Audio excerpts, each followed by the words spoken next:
शुरू करें अपन लोग। जी तैयार हैं आप?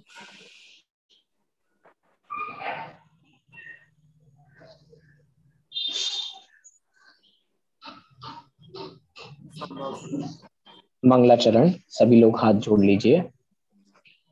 जो एक शुद्ध विकार वर्जित अचल परम पदार्थ है, जो एक ज्ञायक भाव निर्मल नित्य निज परमार्थ है, जिसके दर्शवा जानने का नाम दर्शन ज्ञान है हो। नमन उस परमार्थ को में चरण ही ध्यान है। निज आत्मा को जान कर पहचान कर जम कर अभी जो बन गए परमात्मा पर आए में वे साध्य हैं आराध्य आराध्य है हो। नमन उन जिन देव को जो भव जलधि के पार हैं, भव चक्र से जो भव्य जन को सदा पार उतारती, जग जाल में एकांत को जो रही सदा नकारती, निज तत्व को पाकर भविष्य ही उतारे हानि नए चक्र में उपलब्ध नित्य यह नित्य बोधक भारती। नए चक्र के संचार में जो चतुर हैं प्रतिबुद्ध हैं, भव चक्र के संहार में जो प्रति समय सन्नद्ध हैं, निज आत्मा की साधना में निरत तन मन नगन है, भव्य जन के शरण जिनके चरण उनको नमन है। कर कर नमन निज भाव को जिन जिन गुरु जिन वचन को, निज भाव निर्मल करन को जिन वर कथित नए चक्र को, निज बुद्धि बल अनुसार प्रस्तुत कर रहा हूँ वेग जन। ध्यान रखना चाहिए यदि हो कहीं कुछ स्खलन, यदि हो कहीं कुछ स्खलन।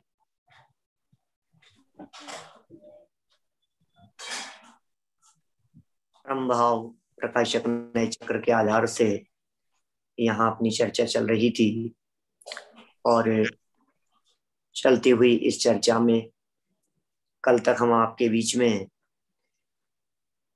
निश्चय और व्यवहार नय, इनकी मूल परिभाषाएं या निश्चय और व्यवहार नय के अंतर की चर्चा कर चुके हैं।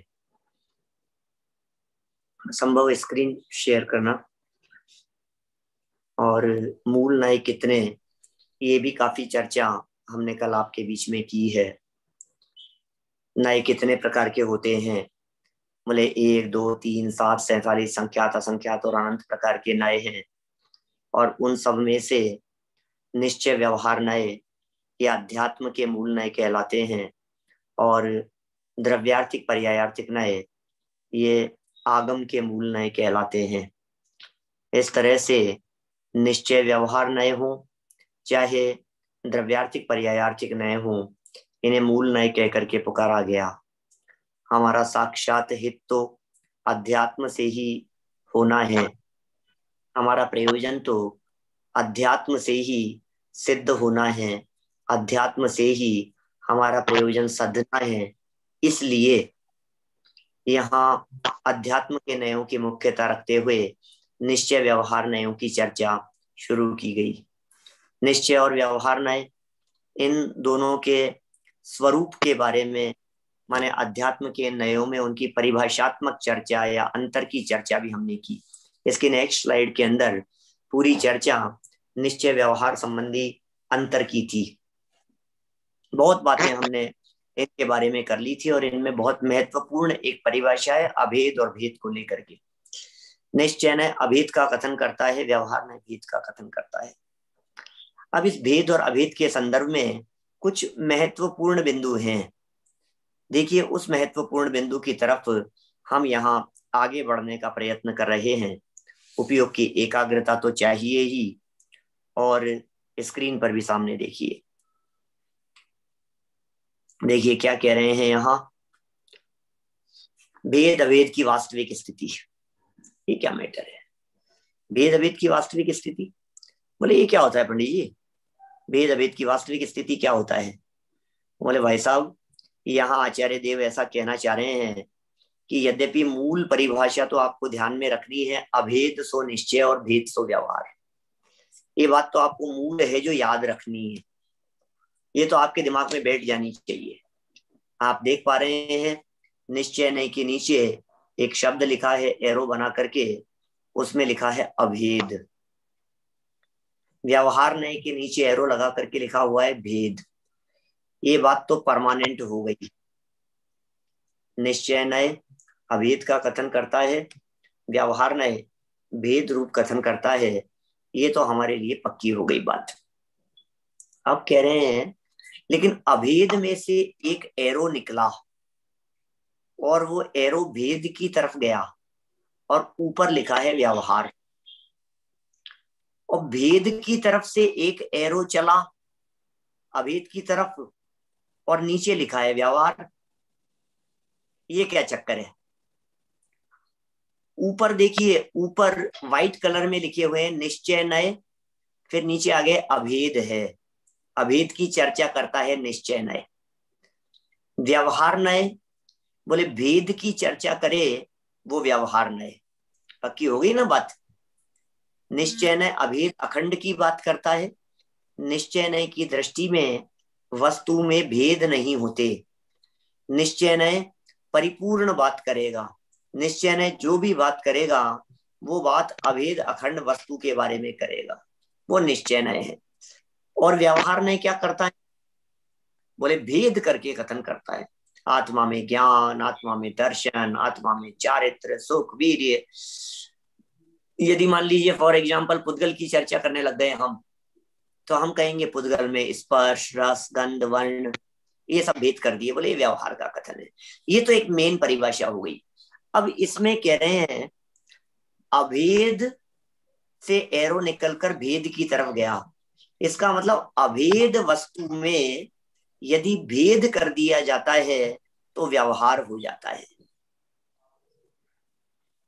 ठीक है, वस्तु हो अभेद और कर दिया जाए भेद तो बन जाता है व्यवहार। इसी तरह से सेकंड पॉइंट फिर लागू कीजिए, वस्तु में थे भेद, वस्तु है भेदाश्रित और उन भेदों को कर दिया गया अभेद। भिन्न भिन्न वस्तुएं थी जिनमें भेद था, जो अलग अलग प्रकार की वस्तुएं हैं, उन वस्तुओं में हमने कर दिया अभेद तो भी हो जाता है व्यवहार। क्या कह रहे हैं, कितनी सुंदर बात है। अभेद में भेद कर दो तो भी व्यवहार, और जिनमें भेद था उन्हें अभेद कर दो तो भी व्यवहार। उदाहरण से समझना है, दोनों तरफ व्यवहार कह दिया। जैसे आत्मा अभेद है और उसमें हमने भेद कर दिए ज्ञान दर्शन चारित्र के। आत्मा भेद था, ज्ञान दर्शन चारित्र के भेद कर दिए, बोले व्यवहार हो गया। शरीर और आत्मा इनमें भेद है, घर बार महल मकान पुत्र परिवार आदि इनमें भेद हैं, ये सब वस्तुएं अलग अलग हैं और इनको अभेद कर दिया तो भी व्यवहार हो गया। क्या शरीर और आत्मा को मिलाकर के कथन कर दिया ना, ये भी व्यवहार हो गया।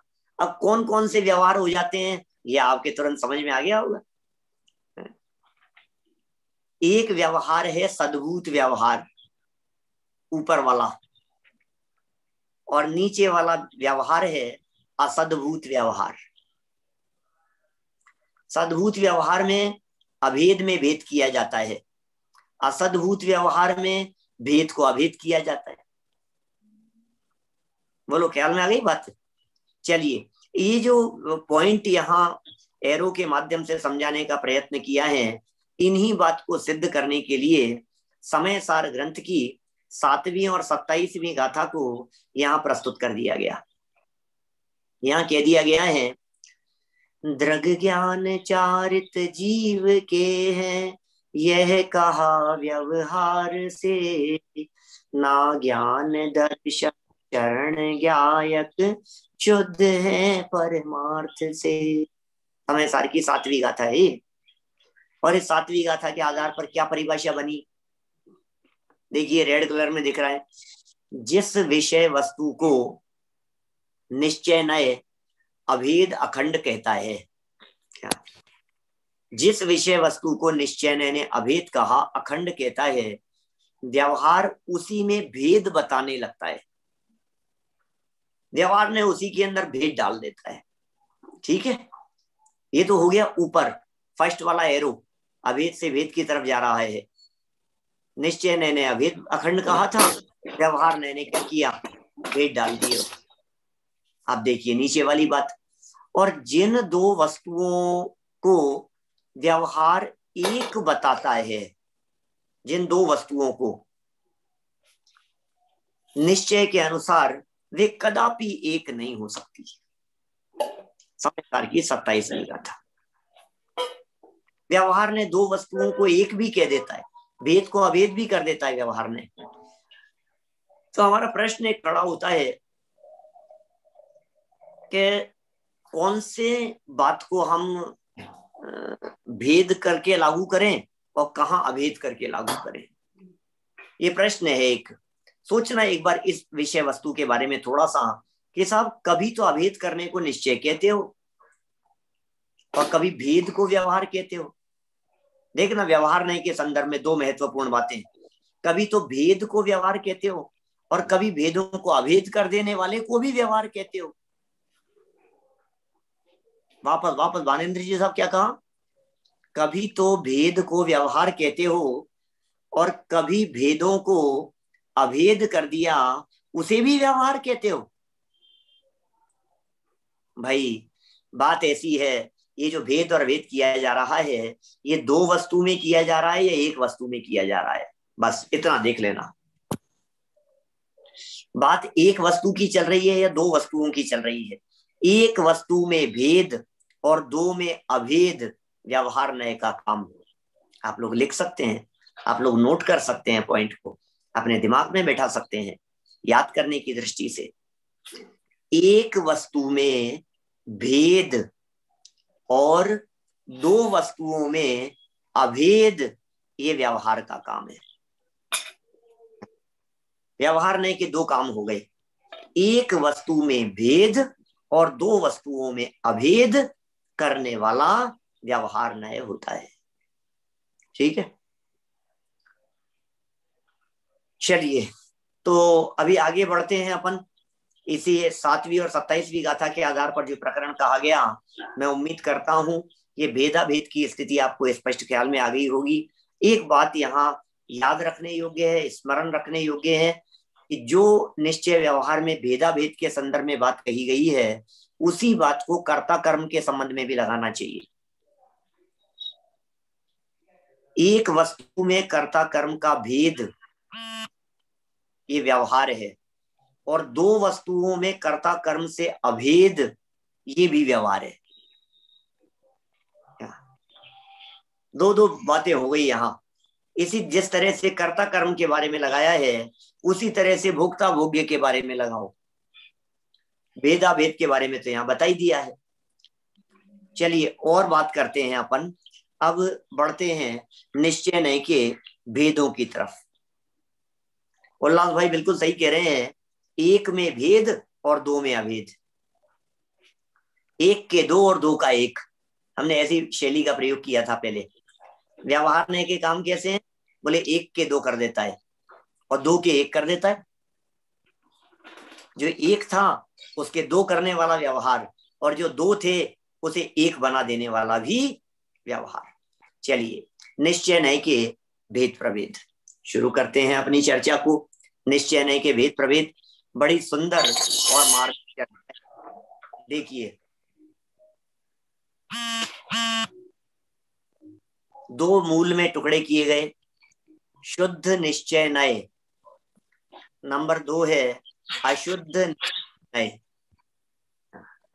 निश्चय नय के दो भेद, एक का शुद्ध निश्चय नय, दूसरे का नाम अशुद्ध निश्चय नय। अभी शुद्ध द्रव्य की जो चर्चा करता है या शुद्ध द्रव्य को जो विषय बनाता है वो तो शुद्ध निश्चय नय है, और अशुद्ध द्रव्य को जो विषय बनाता है वो अशुद्ध निश्चय नय है। ये मोटी मोटी बात ध्यान रखने योग्य है, इसमें दिमाग नहीं लगाना है, क्योंकि शुद्धता देखेगा वो शुद्ध नय, अशुद्धता देखेगा वह अशुद्ध निश्चय नय। ठीक है। अब शुद्ध निश्चय नय के 3 भेद कर दिए नीचे, तीनों के नाम दिखाई दे रहे हैं आपको। एक का नाम परम शुद्ध निश्चय नय, दूसरे का नाम साक्षात शुद्ध निश्चय नय, और तीसरे का नाम एक देश शुद्ध निश्चय नय। तो इस तरह से ये जो निश्चय नय है, इस निश्चय नय के 4 भेद यहाँ हो जाते हैं। 4 बातें हो गई। नंबर नीचे वालों को मिला करके लगाए जाएं तो पहले का नाम परम शुद्ध निश्चय नय, दूसरे का नाम साक्षात शुद्ध निश्चय नय, तीसरे का नाम शुद्ध निश्चय नय, और चौथे का नाम अशुद्ध निश्चय नय। बराबर। अब इनके विषय क्या, क्योंकि इन नयों को करना है अपने को अप्लाई, इन नयों को अपने को देखना है विस्तार से, इन नयों के स्वरूप को हमारे को गहराई से देखना है, समझना है कि आखिर ये नय कहाँ कौन सा नय लागू होता है। वास्तव में नय तो श्रुति ज्ञान की पर्याय में लागू होते हैं, लेकिन कौन से श्रुति ज्ञान की पर्याय को साक्षात शुद्ध कहें, कौन से श्रुति ज्ञान की पर्याय को एक देश शुद्ध कहें, और कौन से श्रुति ज्ञान की पर्याय को परम शुद्ध कहें, कौन से श्रुति ज्ञान की पर्याय को एक देश शुद्ध कहें, ये हमारे दिमाग के बाहर है स्थिति। तो हमें ऐसा लगता है यार समझ में नहीं आ रही ये बात, यार ये क्या करें, माने इन सब में से कौन कौन सा है, इनका क्या स्वरूप है। तो इसको जवाब दिया यहाँ पर। क्या जवाब दिया? परिभाषाएं बतला। जरा देखिए आप परिभाषाएं नीचे नेक्स्ट स्लाइड पर, नेक्स्ट स्लाइड देखो। निश्चय नय के भेदों का स्वरूप, निश्चय नय भेदों का स्वरूप। पहला भेद परम शुद्ध निश्चय नय, दूसरा साक्षात शुद्ध निश्चय नय, तीसरा एक देश शुद्ध निश्चय नय, चौथा अशुद्ध निश्चय नय। ध्यान दीजिएगा यहाँ बहुत स्पष्ट शब्दों में नए नए नए नए नए कॉमन दिख रहा है। निश्चय निश्चय निश्चय निश्चय ये भी कॉमन दिखाई दे रहे हैं। इसका मतलब ये नए हैं, माने ज्ञान की पर्याय हैं, निश्चय हैं, और पीछे आपको बतलाया था अभेद सो निश्चय, अभेद सो निश्चय, ये आपको पीछे बतलाया था। इसका मतलब जब परम शुद्ध निश्चय ने देखेगा तब भी वस्तु को अभेद देखेगा, जब साक्षात शुद्ध निश्चय से देखा जाएगा तब भी अभेद देखा जाएगा। एक देश शुद्ध निश्चय हो या अशुद्ध निश्चय हो, इनकी दृष्टि में तो अभेदता ही मात्र मुखरित होती हुई दिखाई देगी। नीचे स्वरूप भी आपने यथावत पढ़ लिया होगा, आपके ख्याल में आ गया होगा। परम शुद्ध निश्चय क्या है?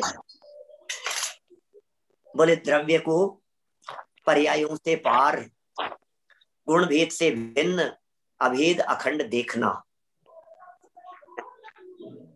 इसमें मैं यदि इसको आपको उस पे समझाना हो, चाय ले लो, और मेरे कंट्रोल में यदि ये बात होती तो मैं निश्चित तौर पर आपको इसको वैसे समझाता। कैसा समझाता इस बात को कि भाई साहब जो सामने दिख रहे हैं उतना ही देखो, पूरा मत देखो। अभी क्या होता है, हमारे को पूरी स्क्रीन दिखाई दे रही है, हमारे समझ में नहीं आ रहा है। परम शुद्ध निश्चय ने पर्यायों से पार देखता है, परम शुद्ध निश्चय में पर्याय नहीं आती है। परम शुद्ध निश्चय का विषय पर्याय नहीं है। कौन शुद्ध है, कौन अशुद्ध है, कौन विकारी है, कौन धर्मल पर्याय वाला है, ये परम शुद्ध निश्चय का विषय नहीं है। पर्याय ही नहीं दिखती है कि साहब ये मनुष्य है, अरे हमें मनुष्य नहीं दिखाई देता। तो फिर ये बहिरात्मा है, अरे हमें बहिरात्मा भी नहीं दिखाई देता। अरे नहीं नहीं, ये तो परमात्मा बन गए हैं, हमें परमात्मा भी नहीं दिखाई देता है। पर्यायों से पार इसका विषय है। द्रव्य को पर्यायों से पार देखने वाला ये नय है, पर्यायों से पार। और गुण भेद से भिन्न कि साहब आत्मा में ज्ञान है या नहीं है, परम शुद्ध निश्चय का चश्मा लगा करके देखो तो हम ये कहेंगे भैया हमें तो नहीं दिखाई देता। आत्मा में दर्शन चारित्र है क्या, बोले हमें तो नहीं दिखाई देता। क्यों नहीं दिखाई देता, क्योंकि हमारी आंखों के ऊपर चश्मा ही दूसरे तरह का लगा हुआ है। तो द्रव्य को पर्यायों से पार और गुण भेद से भिन्न देखना, अभेद अखंड देखना, ये परम शुद्ध निश्चय का काम है। मैं यहाँ उदाहरण आपको जानबूझ करके नहीं बतला रहा हूं, क्योंकि अगली स्लाइड पर मैं पूरों के उदाहरण सबके कितनी कितनी बातें परम शुद्ध निश्चय में लागू हो सकती है, साक्षात शुद्ध निश्चय में कितनी बातें लागू हो सकती है, एक देश शुद्ध निश्चय में, उन सबके उदाहरण हमने देने की कोशिश की है एज ए प्रैक्टिस। वो सब बातें अभी हम करने वाले हैं आपके बीच में। अभी यहाँ बात इतनी याद कर लीजिए, दिमाग में बैठा लीजिए कि साहब ये जो बात कही जा रही है, ये बात कैसी कही जा रही है। जैसे समझ लीजिए, जो निगोद में सो ही मुझ में सो ही मोक्ष मजार, ये क्या चीज है क्या ये? जो निगोद में सो ही मुझ में, ये क्या है? ये पर्याय देख रहे हैं कि पर्यायों से पार देख रहे हैं? ज्ञात वह तो वही है, ये क्या देख रहे हो आप? मम स्वरूप है सिद्ध समान, ये कौन से स्वरूप को देख रहे हैं? बोले पर्याय मात्र से पार स्वरूप को देख रहे हैं। अभेद अखंड ज्ञाय तत्व दिखाई दे रहा है, ये परम शुद्ध निश्चय नय का विषय है। मैं समझता हूं बात क्लियर हो गई होगी। दूसरे नय के लिए क्या लिखा है? साक्षात के लिए द्रव्य को पूर्ण शुद्ध पर्यायों से अभेद अभेद देखना। पिछली वाली परिभाषा में क्या था? अभेद अखंड देखना। तो परम शुद्ध निश्चय का विषय भी अभेद अखंड देखने वाला है, और साक्षात शुद्ध निश्चय का विषय भी अभेद देखने वाला है। लेकिन साक्षात शुद्ध निश्चय साक्षात शुद्धता से वस्तु को अभेद करने की बात करता है। ये अभेदता पर्यायों के साथ में है, ये अभेदता वस्तु के साथ में है, वस्तु की पर्याय के साथ में, और वो पर्याय भी पूर्ण निर्मल पर्यायों के साथ में अभेदता है। भगवान, अरहंत भगवान, लोकालोक झलकते जिसमें ऐसा प्रभु का केवल ज्ञान। भगवान हमारे सर्वज्ञ हैं। भगवान आप तो सर्वज्ञ ही है, भगवान आप तो सब कुछ जानने वाले हैं। भेद नहीं करना है लेकिन अभेद कहना है, क्योंकि सर्वज्ञता के साथ में जब जीव को तन्मय किया जाता है तो सर्वज्ञ शब्द ही अपने आप में अभेदता का सूचक है। जैसे वीतरागी, पूर्ण वीतरागी, तो वहां भी वही बात लागू होती है। द्रव्य को पूर्ण शुद्ध पर्यायों से अभेद देखना, ये साक्षात शुद्ध निश्चय हो गया। आगे एक देश क्या होगा?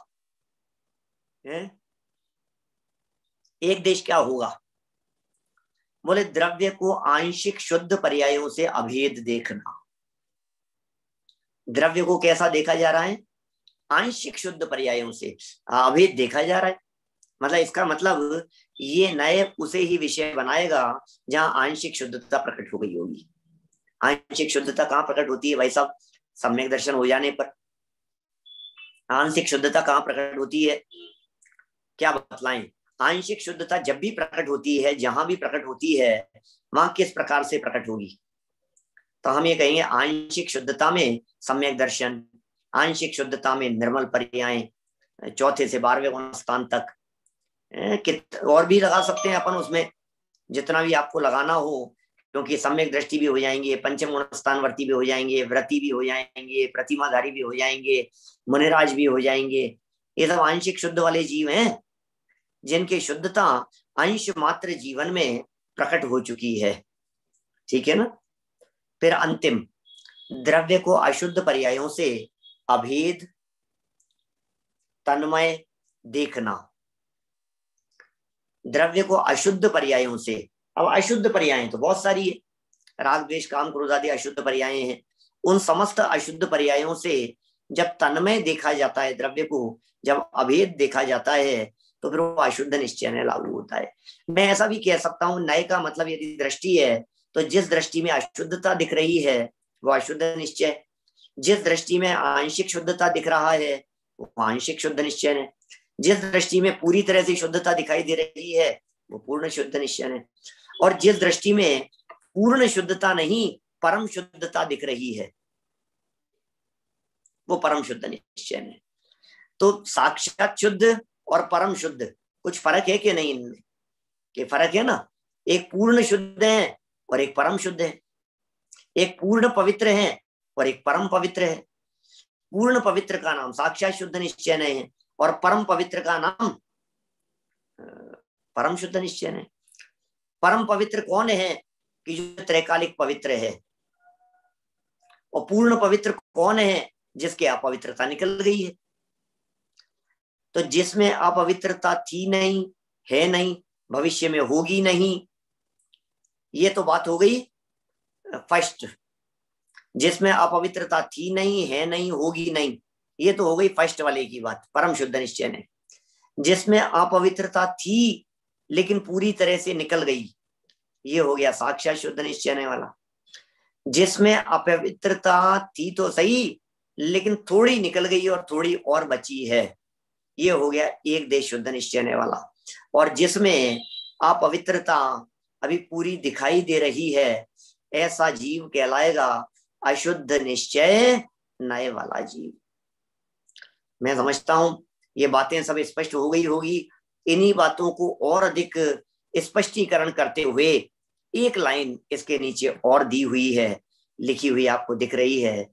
ध्यान रहे, यहाँ प्रत्येक नए से द्रव्य को अभेद देखा जा रहा है। ध्यान रहे, आप ध्यान दीजिएगा, यहाँ सब नयों में अभेदता मुख्य है। सब जगह पर अभेदता है, अभेदता देखी जा रही है।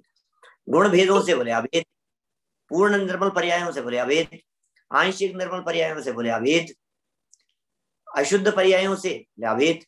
तो सब में अभेदता देखी जा रही है। यह अभेदता बहुत महत्वपूर्ण है। जो अशुद्ध से आंशिक शुद्ध हो गया, इसमें भी क्रम राइट टू लेफ्ट चलेंगे अपन। अशुद्ध था वो अशुद्ध निश्चय है, अशुद्ध से आगे बढ़ा थोड़ा सा शुद्ध हो गया, ये आंशिक शुद्ध निश्चय है, और आगे बढ़ा पूरा शुद्ध हो गया, ये साक्षात शुद्ध निश्चय है। और बोले ऐसा शुद्ध जिसमें अशुद्धता का प्रवेश ही नहीं है, no entry for any type of अशुद्धता, उसका नाम है परम शुद्ध निश्चय है। किसी भी प्रकार की अशुद्धता के लिए रंच मात्र भी प्रवेश नहीं है, काम नहीं है, वो सब परम शुद्ध निश्चय नए के विषयभूत पदार्थ हैं। चारों बातें याद करनी है बानेन्द्र जी साहब, क्या सबको याद होनी चाहिए। अजय जी याद नहीं होगी तो काम ही नहीं चलेगा, ये समझ लीजिए। पक्की कर लो, बिल्कुल पक्की कर लो, बार बार पढ़ करके पक्की हो गई आपको। अब यदि आपको ये बातें पक्की हो गई हो तो फिर मैं आपको ले चलना चाहता हूं इनके कुछ प्रयोगों की तरफ। चलिए नेक्स्ट स्लाइड, इसके बाद बनी। अभी सब एक साथ दिखाई दे रहे हैं आपको। एक एक पॉइंट यदि मैं दिखाता ना, और यदि बड़ा करके सिर्फ परम शुद्ध निश्चय की तरफ वाली लाइन दिखाएं, तो सिर्फ फर्स्ट परम शुद्ध निश्चय वाली ही चर्चा।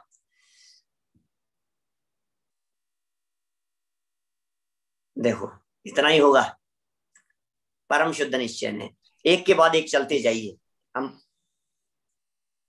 राइट में किसका लो थोड़ा सा बोलो। सबसे पहला क्या कहा परम शुद्ध निश्चय के लिए? बोले कारण परमात्मा। क्या बात कर रहे हो साहब? कि हाँ जी कारण परमात्मा। परम शुद्ध निश्चय का विषय कारण परमात्मा है। परम शुद्ध निश्चय का विषय परमात्मा नहीं है, परमात्मा होने का कारण है, जो त्रिकाल है, जो एक रूप है, जिसे कारण परमात्मा कहकर के पुकारा है नियम सार ग्रंथ में। इसका नाम है कारण परमात्मा। मयंक भाई उदाहरण दे रहे हैं, देखिए कारण परमात्मा, ये परम शुद्ध निश्चय नय का उदाहरण है। अखंड आत्मा, अखंड आत्मा कौन से नय का विषय है? यदि अभी जितने शब्द लिखे हुए हैं, इन शब्दों को सबको लिखकर यदि इनको कटिंग करके इनकी पर्चियां बना ली जाए तो एक गेम हो जाएगा आपके लिए। पर्ची निकालो और जवाब दो कौन सा नय है ना भाई अमन? 10 लक्षण में इस तरह की जो गेम खिलाते हैं ना, ये जितने शब्द लिखे हैं इन सब शब्दों को पर्ची में लिखो और पर्चियां बना करके उनको एक बॉक्स में रखो और निकालो, ये बतलाओ ये कौन से नय का विषय है। शफल कर दो उनको, सबको मिला दो, तो फिर ये अखंड आत्मा, सामने वाला बुद्धि लगा करके जवाब देवे कि अखंड आत्मा तो परम शुद्ध निश्चय नय का विषय है। इसी तरह से त्रिकाली ध्रुव, त्रिकाली ध्रुव किसका विषय है? बोले परम शुद्ध निश्चय नय का विषय है, क्योंकि त्रिकाली देख रहा है, ध्रुव देख रहा है, अपरिवर्तनशील देख रहा है, परिणमन नहीं है जिसके अंदर, वो दिखाई दे रहा है। त्रिकाली का मतलब जिसमें कोई बदलाव नहीं होता। त्रिकाली माने जैसा भूतकाल में था, जैसा वर्तमान में है, जैसा भविष्य में रहेगा, उसी का नाम तो त्रिकाली है। त्रिकाली क्या होता है? त्रिकाली ध्रुव किसे कहते हैं? जैसा था, जैसा है, जैसा रहेगा, इसका नाम है त्रिकाली ध्रुव। परम शुद्ध निश्चय का विषय है। इसके नीचे एक और शब्द दिया, कारण जीव। ये कारण जीव भी परम शुद्ध निश्चय का ही विषय है। ये कारण जीव कौन है? ये माने जीवत्व का जो कारण है, पारिणामिक भाव है। नीचे वाले शब्दों के अंदर दे दिया पारिणामिक भाव। उमा स्वामी आचार्य ने जिसके लिए पारिणामिक भाव शब्द का प्रयोग किया है, जीवत्व शक्ति से जीने वाला, जीवत्व, चिति, दृष्टि, ज्ञान, सुख, वीर्य, ऐसे चिति, ये जो बातें कही है ये पारिणामिक भाव। बोले जीवत्व, भव्यत्व, अभव्यत्व, बोले ये क्या है? अच्छा भव्यत्व पन्ना भी, बोलो गजब हो गया। भव्यत्व पन्ना कौन से नय का विषय है? बोले परम शुद्ध निश्चय नय का विषय। क्या बात कर रहे हो? भव्यत्व पन्ना की? हाँ जी। अभव्यत्व पना, जीवत्व पना, जीव का जीवत्व पना, उसे कारण जीव भी कह सकते हैं अपन। कारण जीव माने जीव के जीवितव्य का जो कारण है वो भी परम शुद्ध निश्चय का विषय है। फिर कह दिया पारिणामिक भाव और उसके बाद कह दिया अपरिणामी। अपरिणामी, परिवर्तन नहीं होता, परिणमन नहीं होता, बदलाव नहीं होता, जैसा था वैसा है वैसा ही रहेगा, जो था वैसा ही है वैसा ही रहेगा, ज्ञात वह तो वही है, इसका नाम है अपरिणामी। कौन है ऐसा अपरिणामी? मैं हूं ऐसा अपरिणामी, मुझ में परिणमन नहीं होता। अरे सम्यक दर्शन चाहिए कि नहीं? कि नहीं चाहिए सम्यक दर्शन की? क्या बात करते हो? सम्यक दर्शन को मेरी जरूरत हो तो वो श्रद्धा गुण की पर्याय मेरा अवलंबन करे, मुझे सम्यक दर्शन की भी जरूरत नहीं। मैं सम्यक दर्शन नहीं, मैं सम्यक दर्शन मेकर हूं। मेकर क्या? मैं कौन हूं? मुझे शुद्धता की जरूरत नहीं, मैं वो शुद्ध हूं जिसके अवलंबन से शुद्धता प्रकट होती है। मुझे पवित्रता नहीं चाहिए, मैं वो परम पवित्र पदार्थ हूं जिसका अवलंबन लेने से जो अवलंबन लेगा वो पवित्र हो जाएगा, जो अवलंबन लेगा वो शुद्ध हो जाएगा। मैं वो तत्व हूं। वो कैसा तत्व है? बोले परम पारिणामिक भाव वाला, अपरिणामी है। ये कौन से गुणस्थान वालों की बात कर रहे हो? अरे गुणस्थानातीत की बात कर रहे हैं। क्या बात कर रहे हो आप? तो साहब गुणस्थानातीत कौन होते हैं? तो हमने एक अन्यत्र स्थान पर पढ़ा कि गुणस्थानातीत तो सिद्ध भगवान को कहते हैं। क्या ये सिद्ध भगवान की बात है?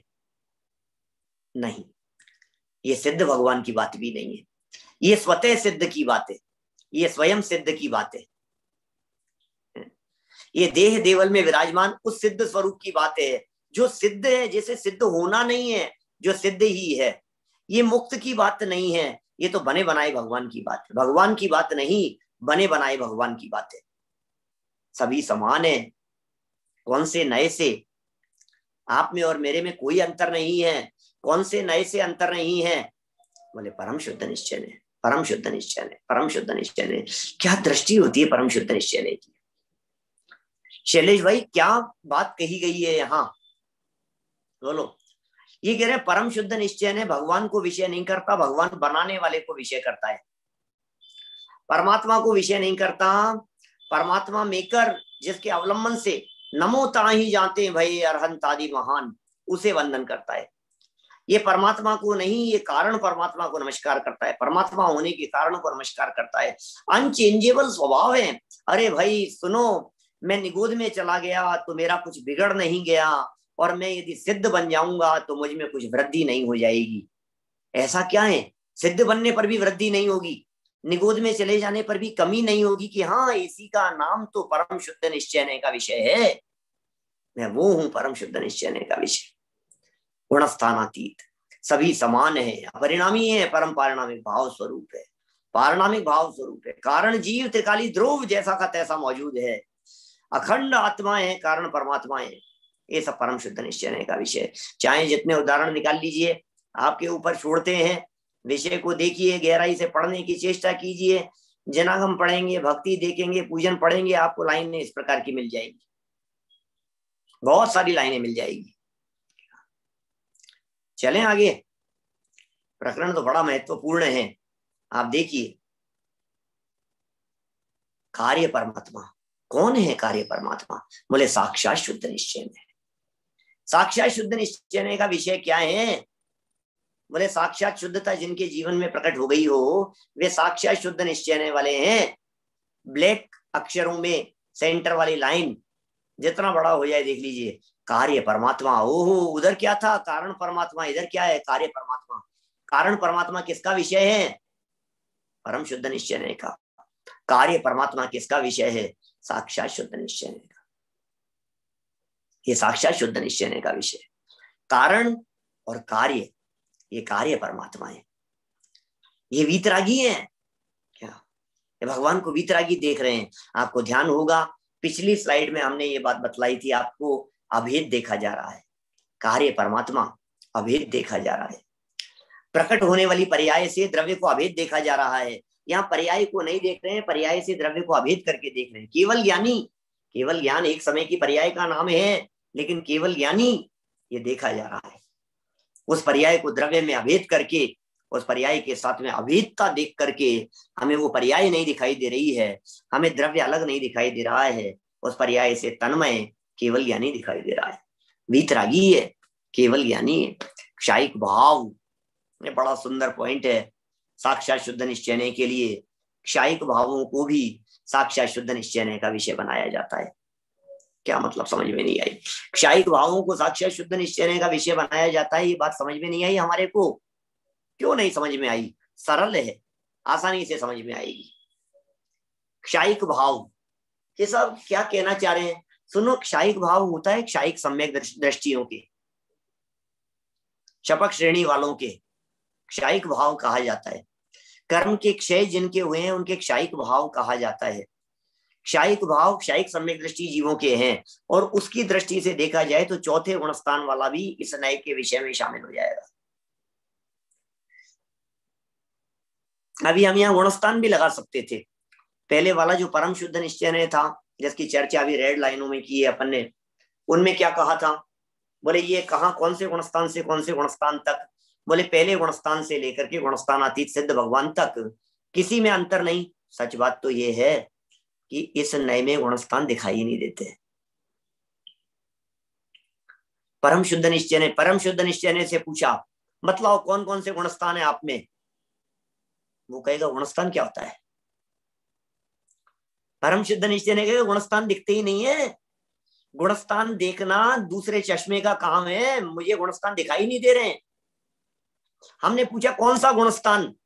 वो कह रहे गुणस्थान है कहाँ? हमने कहा आत्मा में। बोले मुझे आत्मा में गुणस्थान दिखाई नहीं देते। फिर परम शुद्ध निश्चय की दृष्टि है, आत्मा में गुणस्थान दिखाई नहीं देते। बोले साहब बहिरात्मा, अंतरात्मा, परमात्मा, बोले मुझे कुछ नहीं दिखता, तुम बातें क्या कर रहे हो? मुझे तुम्हारी बातें समझ में नहीं आ रही है।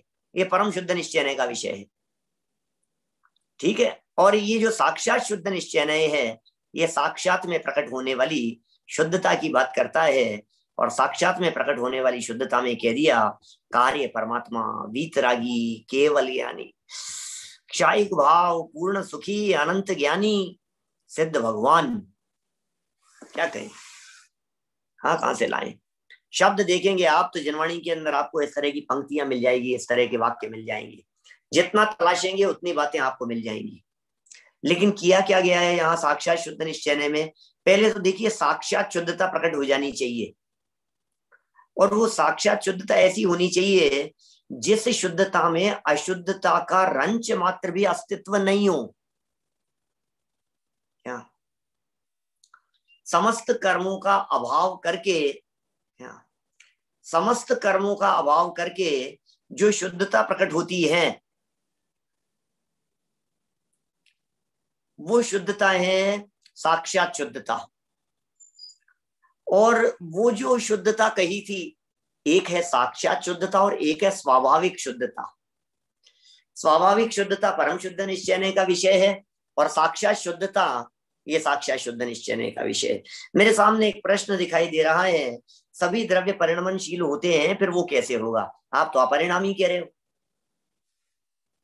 आप तो कह रहे हो अपरिणामी है, सभी द्रव्य परिणमनशील होते हैं। भैया परिणमनशील होते हैं, लेकिन परिणमन के काल में भी परिणमन से परे देख लेना, ये साक्षात का काम, ये परम शुद्ध निश्चय का काम था। ठीक है ना? परिणमन की शुद्धता को देखना साक्षात शुद्ध निश्चय, और त्रिकाली स्वाभाविक शुद्धता को देखना वो काम हो गया परम शुद्ध निश्चय का। हमने पढ़ाते समय आपको ऐसा वाक्य बोला था, आदिनाथ और अनादिनाथ। आदिनाथ साक्षात शुद्ध निश्चय का विषय है, और अनादिनाथ परम शुद्ध निश्चय का विषय है। क्या आदिनाथ के जीवन में शुद्धता प्रकट हुई है, और अनादिनाथ शुद्ध थे, शुद्ध हैं और शुद्ध ही रहेंगे। अनादिनाथ अनादि अनंत हैं, और आदिनाथ भगवान बने हैं, पहले नहीं थे। तो ये जो फर्क है, इस फर्क को भी हमारे को बराबर जान लेना चाहिए। मैं समझता हूं यहाँ जो प्रकरण चल रहा है, इस प्रकरण को मद्देनजर रखते हुए आपको साक्षात शुद्ध निश्चय समझ में आ गया होगा। ठीक है, तो दो नए हो गए यहाँ, एक का नाम हो गया परम शुद्ध निश्चय, दूसरे का नाम हो गया साक्षात शुद्ध निश्चय। नए नंबर 3 नाम है उसका एक देश। स्वरूप आपके उपयोग में नए का नाम पढ़ते ही हो जाना चाहिए। एक देश माने आंशिक, एक देश माने कुछ में है कुछ में नहीं है, कुछ अंश में है कुछ अंश में नहीं है, उसका नाम एक देश। फिर शुद्ध, फिर निश्चय नए। तो इस तरह से एक देश शुद्ध निश्चय नए क्या क्या बातें करता है, जरा देखें नीचे की तरफ। समकिति,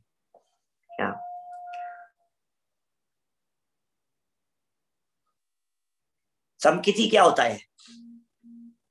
सम्यक्त्व वाली पर्याय के साथ में द्रव्य को अभेद करके देखा तो हमने समकिति कह दिया।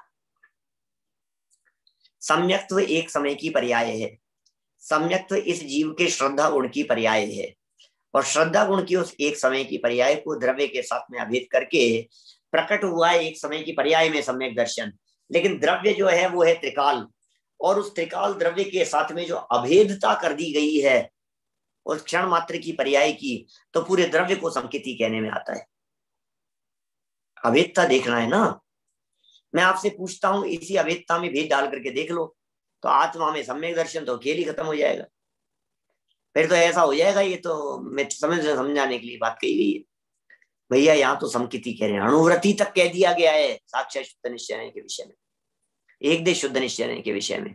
आंशिक शुद्धता है ना अणुव्रतियों के, एक देश शुद्ध निश्चय की बात कर रहा हूं।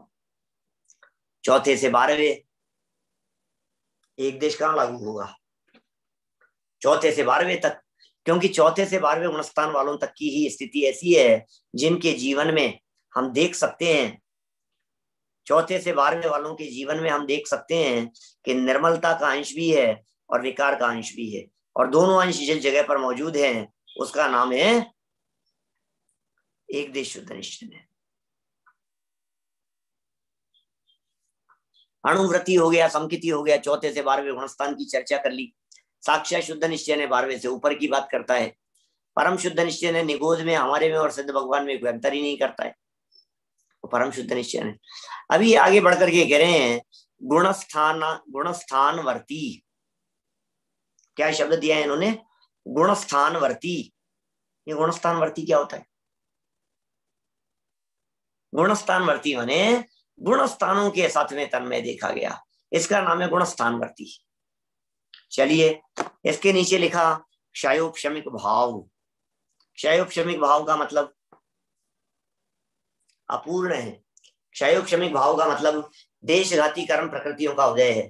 क्षयोपशमिक भाव का मतलब आंशिक निर्मलता है और आंशिक अनिर्मलता।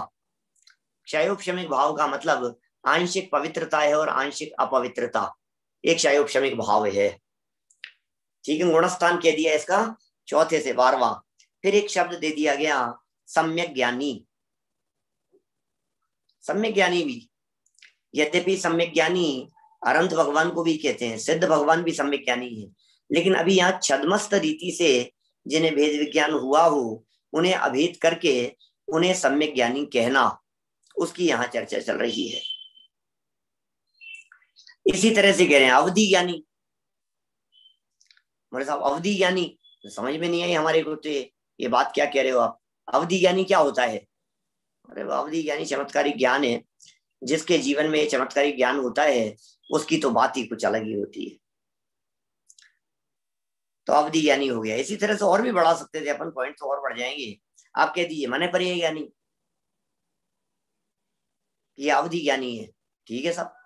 ये मने पर ये ज्ञानी है, बोले ठीक है। तो बोले अवधि ज्ञान की पर्याय इनको विषय बनाएगी कि हाँ, मने पर ये ज्ञान की पर्याय इनको विषय बनाएगी। लेकिन एक बात ध्यान रखिएगा, भले ही अवधि और मने पर ये ज्ञान की पर्यायों ने इनको विषय बनाया हो, लेकिन उसके बावजूद भी ये अवधि और मने पर ये ज्ञान आंशिक होने से, स्वभाव के अंश होने से क्षयोपशमिक भावों में गर्भित किए गए हैं, अदरवाइज नहीं। समकिती हो गए, अवधि ज्ञानी हो गए। महाव्रत, बोले महाव्रतों की भी यही स्थिति है। ठीक है, चलिए और आगे बढ़ते हैं। कौन सा नए बच गया भाई साहब? अरे एक नए बच गया अभी यहाँ। क्या नाम है इस नए का? क्या कहा है? अशुद्ध निश्चय नए। और पॉइंट ध्यान रखना है इस अशुद्ध निश्चय नए के अंदर, बात तो वही ध्यान रखनी है। कौन सी? अशुद्ध निश्चय में भी हमारे को आखिर बात तो वही ध्यान रखनी है ना, कि अशुद्ध निश्चय नए अशुद्धता के सातवें द्रव्य को, आत्मा को, त्रिकाली ध्रुव को, इनको अभेद करके देख रहा है। ये तो नई की परिभाषा में मूल बात कह दी गई थी। जैसे उदाहरण के तौर पर देखो नीचे, रागी, रागी, ओहो, रागी आत्मा एक देश शुद्ध निश्चय का विषय है। सामने पूछ रहे हैं समकिति का मतलब नहीं समझ में आया। अरे समकिति माने सम्यक दृष्टि, सम्यक दृष्टियों को समकिति कहते हैं। रागी आत्मा, मिथ्या दृष्टि, ओ विकारी जीव, अज्ञानी, संसारी, कितने ही उदाहरण निकल जाएंगे जहां देखोगे आप वहां यह भेद करता हुआ दिखाई दे रहा है। समझ लेना इसकी हालत कैसी है। पर वस्तुओं को अभी छांटता हुआ दिखाई दे रहा है, समझ लेना कि इसके द्वारा कही गई बात में कुछ दम नहीं है। अशुद्ध निश्चय ने जैसी बातें करता है, अशुद्ध है, ये सब अशुद्ध बातें कर रहे हैं। चलो दूसरा मिथ्या दृष्टि। मिथ्यात्व और मिथ्या दृष्टि ऐसे भेद करने पड़ेंगे। मिथ्यात्व जीव की विपरीत मान्यता है। मिथ्यात्व द्रव्य कर्म की स्थितियां हैं, पौद्गलिक अवस्थाएं। मिथ्या दृष्टि बोले जिस व्यक्ति की दृष्टि धन पर हो, जिस व्यक्ति की दृष्टि भोगों पर हो, जिस व्यक्ति की दृष्टि संयोगों पर हो, हम ये कह रहे हैं वो व्यक्ति मिथ्या दृष्टि, वो अशुद्ध निश्चय का विषय है। क्योंकि वहां जो प्रकट में अशुद्धता थी, उस प्रकट में अशुद्धता को अभेद तन्मय करके देखा गया है। इस तरह से मिथ्या दृष्टि जीव भी इसमें शामिल हो जाते हैं। फिर कह दिया विकारी जीव। ये जीव जीव जीव जीव जचे जो नाम लिख दो, ऐसे जचे जो का सवाल नहीं है, लेकिन स्वरूप ऐसा है, हम क्या करें। विकारी जीव, विकार उत्पन्न करने वाले जीवों को यहाँ विकारी जीव कह करके पुकारा है। अज्ञानी, क्या अज्ञानी जीव की चर्चा कर रहे हैं, तो कहा जा सकता है अज्ञानी, क्योंकि अज्ञान एक समय की पर्याय है और अज्ञान से जो युक्त व्यक्ति है वो अज्ञानी है। विकार पर्यायों में है, और विकार से जो द्रव्य को अभेद कर दिया गया तो विकारी जीव हो गए। मिथ्यात्व एक पर्याय है, और मिथ्यात्व रूपी पर्याय को द्रव्य के साथ में अभेद करके उस पर्याय सहित द्रव्य को सबको मिथ्या दृष्टि कह दिया, ये भी अशुद्ध निश्चय का विषय है। और आगे देखो, इसके बाद में कह रहे हैं अज्ञानी लोग। अरे पंडित जी, सबक सिखाना जरूरी था। क्षत्र चूड़ामणि के अंदर चर्चा चल रही थी ना, क्या बात बतला रहे थे वहां? ये इसी तरह की तो बात कह रहे थे, आत्म प्रशंसा की। सुन सुन करके कभी कभी तो आश्चर्य लगता है, आचार्य देवों का ये विवक्षा वाला जो पेट है, ये नए वाला, ये कितना जबरदस्त है। माने आचार्य देव कौन से लेवल पर उतर करके बात करते हैं, कहां से कहां उतर जाते हैं, कहां से कहां कौन सी बात को समझाने लग जाते हैं। कोशिश करके समझने की चेष्टा कीजिए, कह क्या रहे हैं आचार्य देव। वो आचार्य देव ने उन्होंने एक तरफ तो कहते हैं उमा स्वामी आचार्य आत्म प्रशंसा नहीं होनी चाहिए, और फिर दूसरी तरफ ये कहते हैं नहीं नहीं भाई साहब, आत्म प्रशंसा मौका लगे तो अपनी प्रशंसा खुद भी कर लेनी चाहिए। लो, नीतिकार कह रहे हैं। अभी पढ़ा है हमने पौन घंटे पहले, आनंद जी साहब सुना था क्या? अपनी प्रशंसा खुद भी कर लो। अरे यार पंडित जी, यार ये बात तो ठीक नहीं है यार, खुद ही खुद के मुंह से प्रशंसा कर रहे हो। नहीं भाई साहब, कभी मौका, कभी परिस्थिति, कभी ऐसी स्थिति होती है जब सामने वाले को समझा देना, सिखा देना भी जरूरी होता है, जब वो कुछ नहीं समझता हो। उसे बता देना पड़ता है कि तुम्हें पता नहीं है तुम किसके सामने बैठे हो, तुम्हें पता नहीं है ये सामने वाला बैठा हुआ व्यक्ति कौन है, ये बता देना पड़ता है। तो ऐसी भी चर्चाएं आचार्य हैं भाई साहब, विवक्षाओं से बात करते हैं। आप किसके साथ में किसको अभेद और तन्मय करके देख रहे हो, उससे सारी कहानी बदल जाती है। अज्ञानी, अज्ञान रूपी पर्याय के साथ में द्रव्य को कर दिया गया तन्मय और अभेद, ये हो गया अज्ञानी। अशुद्ध निश्चय का बन गया विषय। संसारी, संसार पर्याय है, और उस संसार पर्याय से युक्त जो जीव था वो संसारी है। दुख एक समय की पर्याय है, और दुख रूपी पर्याय के साथ में जो अभेद कर दिया गया है वो जीव दुखी है। पाप एक समय की पर्याय है, और पाप के साथ में द्रव्य को कर दिया गया अभेद, तो शब्द बनेगा पापी। तो पाप के साथ में अभेद किया और पापी बन गया, बोले पापी, ये अशुद्ध निश्चय का विषय है। इसी तरह से अंतिम शब्द दिया है यहाँ, क्रोधी आत्मा। क्रोधी आत्मा, ये क्रोधी आत्मा भी अशुद्ध निश्चय का विषय है, क्योंकि ये आत्मा को क्रोधी, मानी, अभिमानी, मायाचारी, छल कपट वाला इस तरह से देखता है। तो क्रोधी आत्मा भी इसका विषय है। इस तरह से हमने आज कोशिश करके आपको ये सभी बतला दिए हैं। निश्चय नय, पूरा निश्चय नय और निश्चय नय के 4 प्रकार के भेद, ये सब कवर हो गए हैं यहाँ। आज चर्चा इसके आगे नहीं बढ़ेगी, इतनी चर्चा है। इतनी चर्चा समझ में आ गई तो आपको निश्चय के प्रयोग करना आ गया। हम जितने उदाहरण बतलाए हैं आप इनको अप्लाई करके देख लीजिए। शास्त्रों में, पूजाओं में, भक्तियों में, आयोजनों में कई तरह के उदाहरण डिफरेंट डिफरेंट एंगल से मिलेंगे। हम सिखाते हैं विद्यार्थियों को, तो बहुत चर्चाएं करते हैं। देखिए नीचे लास्ट लाइन लिखी है, ध्यान रहे नहीं, ये नए गुणस्थानातीत तक पहुंचाते हैं। बस ये बात ध्यान रखने योग्य, ये नए गुणस्थानातीत तक पहुंचाते हैं। और एरो लगा हुआ है राइट टू लेफ्ट, इसका मतलब चलिए इधर से। पहले कह रहा है और मेरे तो राग द्वेष मोह मेरे हैं, बहुत द्वेष है। ये जो बहुत राग द्वेष की जो चर्चा कर ली गई है, या शुद्ध निश्चय नहीं की बात होगी। अब इसके बाद फिर एक दे शुद्ध निश्चय है, वो कहता है नहीं नहीं यार, इतनी अशुद्धता की बात मत किया करो, नेगेटिविटी आती है, पॉजिटिव सोचो, थोड़ा सा पॉजिटिव बात करो। तो एक दे शुद्ध निश्चय खड़ा हो गया। लेकिन उसके द्वारा जानी गई पर्याय भी अशुद्ध थी, या अल्प थी, या परिपूर्ण नहीं थी।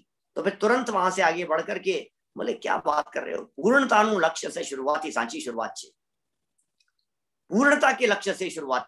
बोले पूर्णता को देखो, तो फिर वो साक्षात शुद्ध निश्चय ने जाकर के खड़ा हो गया। फिर साक्षात शुद्ध निश्चय ने जब पूर्ण शुद्धता को देखा तो कहा अरे ये तो पर्याय प्रकट होने वाली है, मैं तो बना बनाया ही भगवान था। ये कारण परमात्मा की चर्चा है, ये परम शुद्ध निश्चय नहीं की चर्चा है। एक छोटा सा प्रश्न सामने दिख रहा है, कारण जीव का क्या मतलब है? कारण जीव का मतलब जीव अपने कारण से ही है, उसे किसी अन्य कारण की चर्चा नहीं, जो है सब अपने ही कारण से है। न दूसरे को देखना है, न दूसरे की अपेक्षा करना है, न दूसरे से विवाद करना है, न दूसरे से सलाह मशवरा करना है। जो कहा गया है बस उसे स्वीकार करना है। इस तरह से ये निश्चय नय के भेदों की चर्चा हो गई।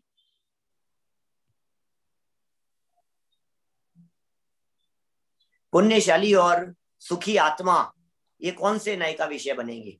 प्रश्न खड़ा हो रहा है इस तरह का। पुण्यशाली और सुखी आत्मा, पुण्य आत्मा कौन से नय का विषय है? अभी यहाँ क्या कहा गया? पापी कहा गया। अरे जैसे पापी कहा गया है वैसे ही पुण्यात्मा कह दो, वो भी अशुद्ध निश्चय नय का ही विषय है, क्योंकि पुण्य और पाप दोनों ही अशुद्ध पर्याय हैं। जब आप अशुद्ध शब्द का प्रयोग करते हैं तो अशुद्ध में अकेला पुण्य नहीं आता, पाप नहीं आता, अशुद्ध में पुण्य भी आता है। क्या पुण्यशाली भी, सुखी जीव भी, जिन्हें सुखी इंद्रिय जन्य सुखी देखा जा रहा है वो अशुद्ध निश्चय से है, और जिन्हें पूर्ण सुखी देखा जा रहा है अतीन्द्रिय आनंद के दम पर, वो साक्षात शुद्ध निश्चय के विषय है। तो वो साक्षात शुद्ध निश्चय जो है, उस साक्षात शुद्ध निश्चय के संदर्भ में यहाँ जो बात कही गई है उसे आप समझने की चेष्टा करें तो बात समझ में आती है। चलिए, तो इस तरह से अपने यहाँ निश्चय नय के भेद प्रभेदों की चर्चा आज यहाँ आपके बीच में पूरी की है। अब व्यवहार नय के भेदों की चर्चा है। 2 दिन के लिए मैं हूं नहीं, इसलिए दोपहर की क्लास यथा समय नहीं लग पाएगी। सूचना है आप लोगों के लिए, कल शनिवार और परसों रविवार, तो दोनों दिन आप लोग इतनी ही प्रैक्टिस कीजिए। मंडे को पुनः बैठेंगे भाई अमन संभव, है ना। मंडे को व्यवहार नय के भेद प्रभेद नेक्स्ट स्लाइड के आधार पर उनके भेद प्रभेदों की चर्चा करेंगे अपन। अभी कोई प्रश्न हो तो आप लोग बोलिए, नहीं तो फिर जनवाणी स्तुति से बात को बढ़ाते है। कोई प्रश्न? एक देश शुद्ध नय निश्चय नय ये 12वें गुण स्थान है। हाँ, चौथे से 12वें, चौथे से 12वें 12वें गुण स्थान पूर्ण न हुई मुझे। 12वें गुण स्थान में पूर्ण हो गया है, लेकिन अभी ज्ञान की पूर्णता नहीं है, है ना। अभी ज्ञान पूर्ण नहीं है, छद्मस्त है, क्षयोपशम ज्ञान है, क्षयोपशमिक भाव है। 12वें गुण स्थान वालों को कौन से भाव में शामिल करोगे? क्षयोपशमिक के अंदर शामिल करोगे, क्षयोपशम भाव वालों में शामिल करोगे। अभी ज्ञान मति श्रुत अवधि मने पर ये इतने ही हो सकते हैं 12वें गुण स्थान तक, तो वो सब एक देश शुद्ध निश्चय के अंदर ही शामिल होंगे। ठीक है ना पंडित जी? कारण शुद्ध पर्याय किस में आएगा? कारण शुद्ध पर्याय परम शुद्ध निश्चय का विषय। हाँ, और कार्य में वो एक साक्षात शुद्ध निश्चय है ना। हाँ, कार्य शुद्ध पर्याय साक्षात शुद्ध निश्चय में, और कारण शुद्ध पर्याय ये चूंकि कारण की जहां चर्चा होगी वो त्रिकाल कारण है, वो अनचेंजेबल है, वो एक रूप रहने वाला है, तो वो सबका सब उसी में शामिल होगा। परम शुद्ध कारण रूप से त्रिकाल खड़ा है, वो त्रिकाल खड़ा है, त्रिकाल खड़ा है, उत्पाद व्यय वाला नहीं है, ध्रुव एक रूप रहने वाला है, ध्रुव प्रवाह है, परम शुद्ध निश्चय का विषय है। और कुछ? सुनीता जी। हाँ बोलिए सब। अभी आपने कहा कि 12वें गुण स्थान में क्षयोपशम भाव पाया जाता है। हाँ, तो क्या क्षयिक भाव नहीं आएगा? हाँ आएगा, बिल्कुल आएगा। बहुत सुंदर प्रश्न है आपका। 12वें गुण स्थान तक क्षयोपशमिक भाव पाया जाता है। इनका प्रश्न है कि क्षयिक भाव नहीं होगा क्या? यदि उन्हीं जीवों में क्षयिक सम्यक दर्शन की अपेक्षा से देख रहे हैं तो वो साक्षात लागू हो जाएंगे। माने यदि आप उन जीवों को साक्षात शुद्धता देख रहे हो, क्षयिक भाव वाला देख रहे हो, क्षयिक सम्यक दृष्टि यदि वे हैं, शपक श्रेणी वाले जीव हैं, तो वे सब जीव साक्षात शुद्ध निश्चय के विषय में आ जाएंगे। 12वें में तो शपक श्रेणी ही है ना। 12वें में तो शपक श्रेणी है, बिल्कुल। तो अभी वो जो शपक श्रेणी वाले को आपने शपक श्रेणी वाला देखा, तब तो वो लागू हो जाएगा साक्षात शुद्ध निश्चय में। शुद्धता प्रकट हो गई है और मोह का रंच मात्र भी अस्तित्व नहीं है, वो साक्षात शुद्ध निश्चय में लागू हो गया। और लेकिन यदि आपने उनको अभी अपूर्ण देखा, अभी संसारी देखा, अभी मुनिराज देखा, है ना, छद्मस्त देखा, तो वो सब एक देश शुद्ध निश्चय के अंदर चले जाएंगे। ऐसा है। चलिए, और और कुछ पथ नहीं? परिणाम और परिणति में अंतर क्या है पूछ रहे हैं। परिणाम और परिणति एक ही बात है, ठीक है। परिणाम, परिणति, पर्याय, परिवर्तनशील दशा, ये सब एक अर्थवाची हैं।